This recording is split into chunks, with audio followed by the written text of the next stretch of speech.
Hello, Stat 300 class, and this is Professor Gonzalez, and I'd like to go over some of the ideas in homework 1.3. And there's not a lot of information in this, but this is taking a look at randomized experiments rather, and observational studies. So I think before we do these problems, there's only 4 of them in this section.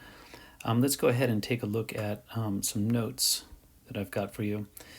Randomized experiment. So a randomized experiment is a study in which the investigator assigns, that's real important, assigns treatments to the experiment units at random. So the investigator randomly assigns. That's one of the key pieces to a randomized experiment. The investigator randomly assigns. Example, to assess the effectiveness of a new method for teaching arithmetic to elementary school children, a simple random sample of 30 first graders were taught with the new method, and another simple random sample of 30 first graders were taught with the currently used method. At the end of 8 weeks, the children were given a test to assess their knowledge. The treatments in this experiment are the 2 methods of teaching. This is a randomized experiment. Why is it a randomized experiment? Because the children were assigned to the treatment groups randomly. So the investigator assigned the groups. Once again, the investigator assigned the treatments and randomized the groups.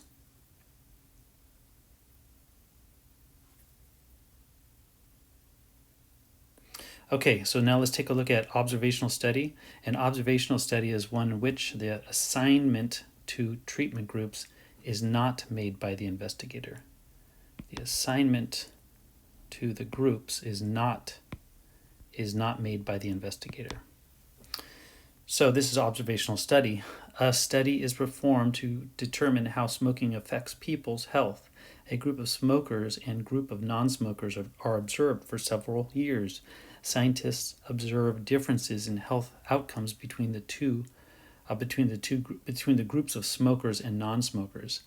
Because the assignment of the treatment, what is the treatment? Smoking and non-smoking. Well, you can't randomly select 20 people here and 20 people there, so randomly select 40 people and say, now you smoke and now you don't smoke. Well, you can't do that. That would be randomized experiment, but you can't do that, so it has to be observational. This is where the treatment of smoking and non-smoking is not made by the investigators. So this is considered an observational study. Okay, why randomize? In a perfect study, treatment groups would not differ from each other. So the 2 treatment groups would be identical in any important way, except that they receive different treatments. Okay, so we would like to have 2 groups that are a mixture of people, but the 2 groups have the same mixture of people, so their 2 groups are the same. And then when we give each group a treatment, we can tell for sure that there's a difference because the difference is caused by the treatment, right? Because the 2 groups are the same. And that's sometimes why studies love twins, because identical twins should genetically be the same. And so you're kind of starting with 2 identical things to test on. A lot of psychologists in the past did a lot of, I don't know about inappropriate, unethical treatments or experiments with twins because of that. In practice, it is impossible to construct treatment groups that are exactly alike, but randomization is the next best thing. Okay, in a randomized experiment, small differences among the treatment groups are likely to be happen due to chance. Okay, so if you have some differences, they're going to be small differences, and it's because you randomly chose people, and the 2 groups are not the same. So there could be some differences due to chance. But if there is a large difference in the outcome among the 2 groups, we can conclude that these differences are due to treatments. And that's what randomization helps us. It's the next best thing of having 2 groups that are identical, but it's still not identical, right? So there's going to be some differences that we have to say that's just by chance, but we're looking for large differences. An example of randomized experiment, scientists report the results of a study to determine whether a new drug called raltegravir is effective in reducing levels of virus in patients with HIV. These patients were divided into two groups, where one group was given this new drug and the other group was given a placebo. Now, I don't know if you've heard that word before, but a placebo is just a pill that looks just like the other pill. So the patient thinks they're getting the drug that you're testing. Okay, and we know, and the reason why we do this because we know that a placebo, when people think they're going to get better, there's a certain percentage of people that actually do get better, even if they're not receiving this special new drug, even if it's just often it's a sure pill, it's just a pill that has nothing in it. In this raltegravir group, 62% of the subjects had reduced levels of the virus, HIV, but only 35% of the placebo group did.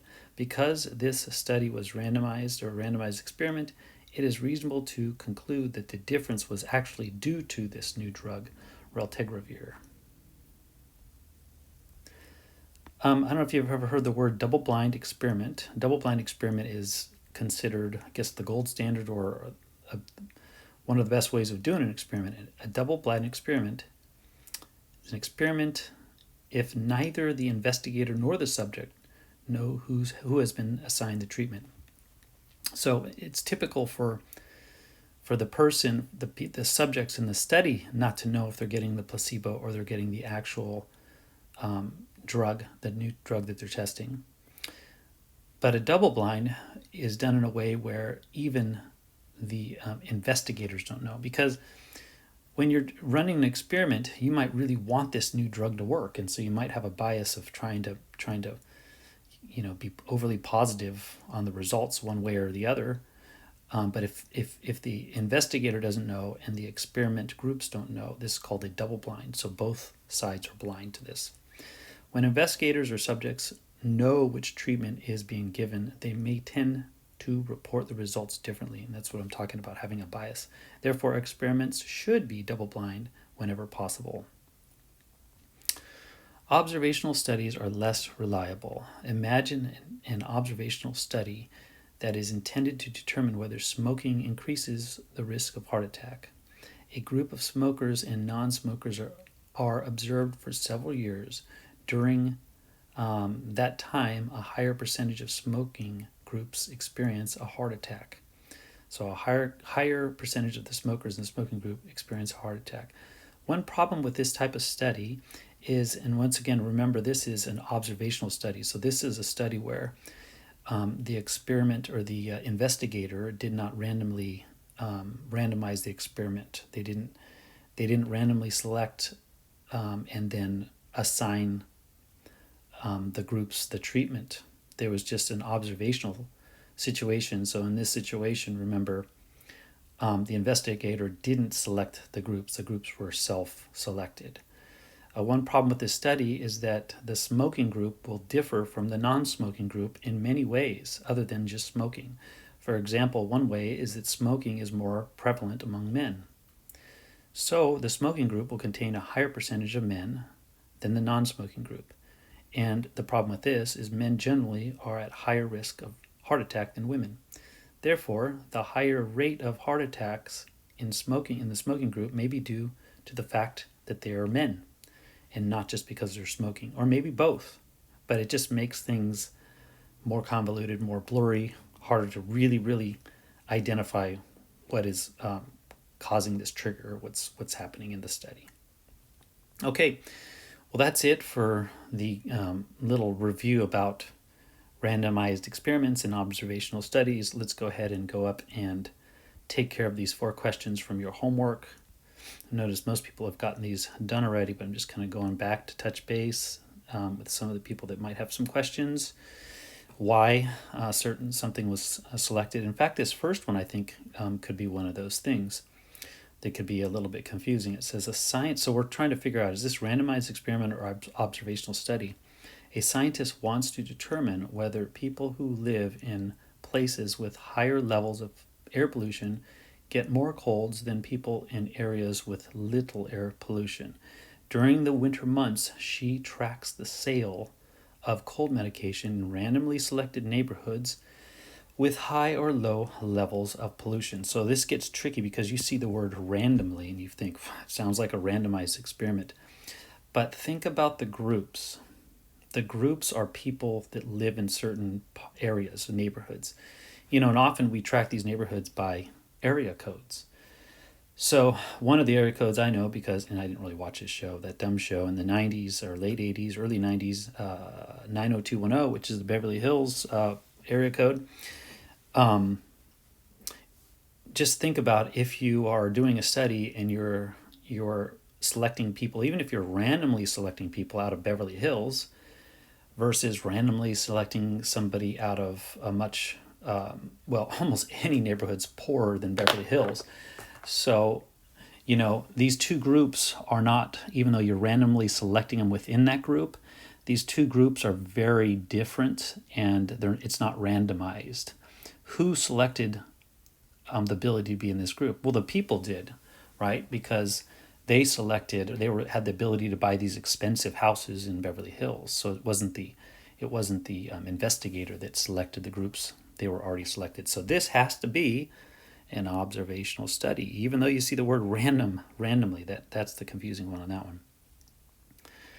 Now we want to see, is an observational study, will observational study be necessary? Because we would prefer to do a randomized experiment. But if you can't do a randomized experiment, sometimes you have to do an observational study. Like the smoking one, right? You can't make people smoke and then these other people don't smoke. They're just going to do it on their own, so you can't pick the group. So that would be an observational study would be necessary. All right, question number 2. A scientist wants to determine whether a new cold medicine relieves symptoms more effectively than a currently used medication. Now, the question is it possible for an investigator to randomly select people to be in group A and people to be in group B, and then some get the cold medicine people in group A get the cold medicine and people in group B might get a placebo? Is that possible to do? And yeah, a randomized experiment is possible. So yes, that is true. You can do that. You can randomly select the groups. Number 3, determine whether, the study is either randomized experiment or observational study. To determine whether a new cold medication relieves symptoms more effectively than a currently used medication, a researcher randomly assigns a group of 60 volunteers with colds to either use the new medication or the old one. Well, the investigator is going to randomly select the groups, right? So the investigator is making the groups in a random way. This is a randomized experiment. So we are going to select randomized experiment. And we are already almost done here.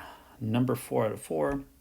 We want to know, can this be a randomized experiment, or is an observational study, will that have to be necessary because of the situation? An engineer is interested in determining whether a new tire tread is superior to an existing tire tread with respect to stopping distance in cold or wet conditions rather. 50 cars are available for the study. So the question is, can this engineer randomly select some cars, put them in one group, and give them, let's see, what are they doing? Want to test a new tread. Okay, so they give them this new tread. Or, what is this thing flashing up on my screen? Get out of there. Okay, so is it possible for those engineers to randomly select some cars that get the new tread and randomly select some cars that don't get the new tread? And yeah, they can make groups that way, right? They can do that. So this would be an example of a randomized experiment is possible. And that is it for this short little one. This is just section, which one is this? This is section 1.3, and I hope everybody's doing fine, and you take care. Have a good one. Bye.